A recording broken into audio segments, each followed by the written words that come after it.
sitting on a shiny bed. Whoop, whoop, whoop, whoop. Look at it, it's practically glowing.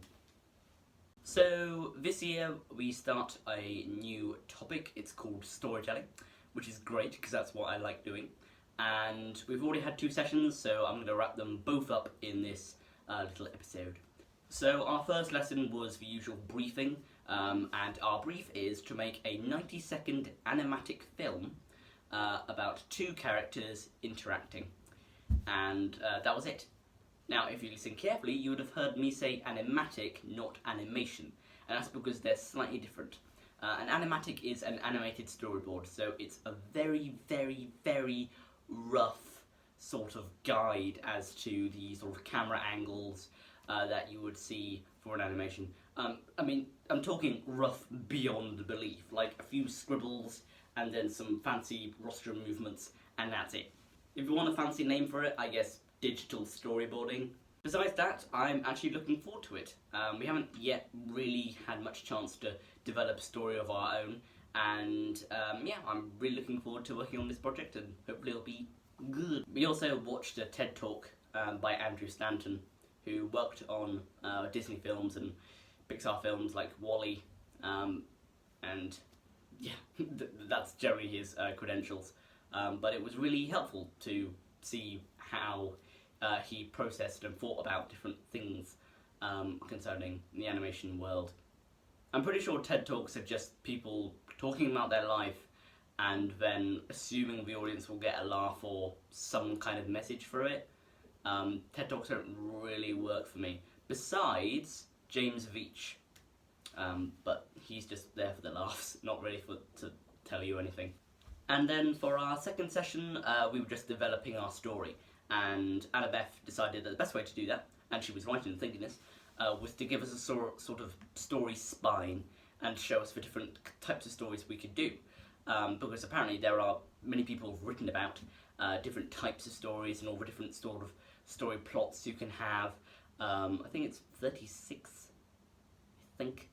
But they were very helpful, and we used that as story spine, which I've got here actually, because I thought of many ideas because of this. So the story spine goes somewhat like this. Once upon a time, fill in blank, every day, blank, but one day, blank, because of that, times 3. So because of that blank, because of that blank, because of that blank, until finally, blank, ever since then, blank. And so I've just filled in those for some of my ideas. So if we go back a bit, I have 1, 2, 3, 4, 5, 6, 7, 8 so far.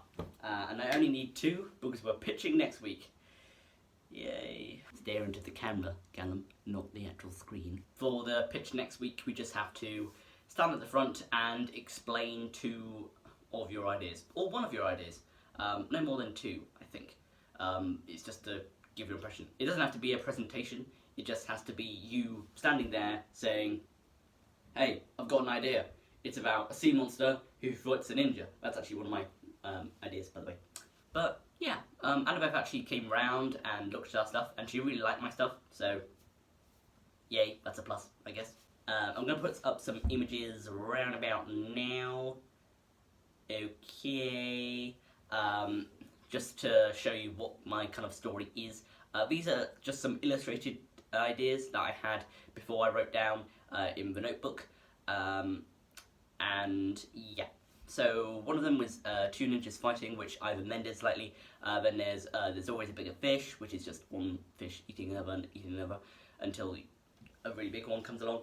And then there's the cat one, which I'm not really quite that sure about. And yeah, I'm just a little bit obsessed with ninjas and sea monsters at the moment. I'm not sure why, but I do like all these ideas. I probably will go for one of the ninja ones. In the notebook I sort of wrote an adapted one, which is ninja versus sea monster, which is what I haven't put on the whiteboard. If these 2 sessions could be summarised as a cupcake, they would be a very interesting and delicious cupcake. We have 2 little figurines, one of a ninja, one of a sea monster, and they'd be coming out of it in awesome style, and the cake would actually be life-size, not just a cupcake, which is like small cakes. That's just like, no, and even mini cupcakes, which are frankly, you know, an abomination because they're mini cakes. I know I got that from The Office, but you know, it still works. Final conclusion, I enjoyed myself this week. I liked these sessions. I hope there are more of them, and looks like there will be, so I shall get right on it, deciding on which idea I will choose, and then next week I shall present it, and then make a casebook about it, because that's what we do here. So yeah, until then, bye!